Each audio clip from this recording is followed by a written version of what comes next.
In Ghost Season 5, Alberta communicating with her great-great-grandniece through humming is one of the show's quietest ideas, and one of its most emotionally powerful. On paper, it sounds small. Alberta can't speak directly, can't appear, can't explain herself.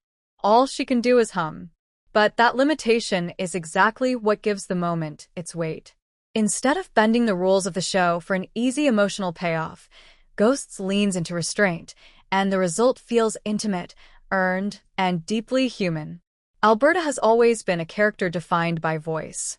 She was a singer in life, someone whose identity and power came through sound. Death took that away in the most cruelly ironic way. She can no longer perform, no longer be heard in the way that once defined her. So, when the show allows her to connect with her descendant through humming, it isn't just a workaround, it's poetic justice. Alberta doesn't reclaim her voice fully, but she finds a new way to be present. The hum becomes a bridge between generations, history, and loss. What makes this moment hit is that the great-great-grandniece doesn't immediately understand what's happening. There's no instant recognition, no exaggerated reaction. At first, the humming feels like background noise, something barely noticeable, easily dismissed. That mirrors how ancestors are often felt in real life, not as clear figures, but as sensations, instincts, or emotional echoes we can't fully explain. The show trusts the audience to sit in that ambiguity instead of spelling everything out. For Alberta, this connection matters because it validates her existence beyond the mansion. So much of Ghosts is about being stuck, in a place, in a moment, in unfinished business. Communicating with her descendant reminds Alberta that her life had impact beyond the walls she died in. Even stripped down to something as simple as a hum, her presence still carries meaning. That realization softens her character in a way we don't often see. Alberta is usually confident, bold, and emotionally guarded. Here, she's vulnerable without being sentimental. The humming itself is important. It's not language.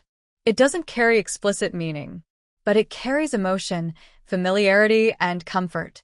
That choice reinforces one of Ghost's strongest themes. Connection doesn't always require understanding. Sometimes being felt is enough. The great-great-grandniece responding, even subconsciously, turns the moment into a quiet exchange rather than a one-sided haunting. It also deepens the show's exploration of legacy. Alberta's murder has been a central mystery, but this storyline shifts focus from how she died to how she lived and what she left behind. Her relationship to her descendant isn't about solving anything or fixing the past. It's about continuity. Alberta isn't erased by time. She's diluted, changed, softened, but still there. Importantly, the show doesn't overuse this ability or turn it into a new rule-breaking power. The humming remains limited, fragile, and situational. That restraint preserves the emotional integrity of the moment. If Alberta could suddenly communicate freely, the scene would lose its quiet magic. Instead, Ghosts lets the connection be fleeting, imperfect, and therefore real. In the end, Alberta humming to her great-great-grandniece is a reminder of what Ghosts does best.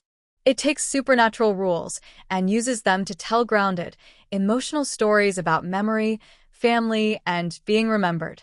Alberta doesn't get closure in a dramatic way. She gets something better, proof that even in death, her presence still resonates.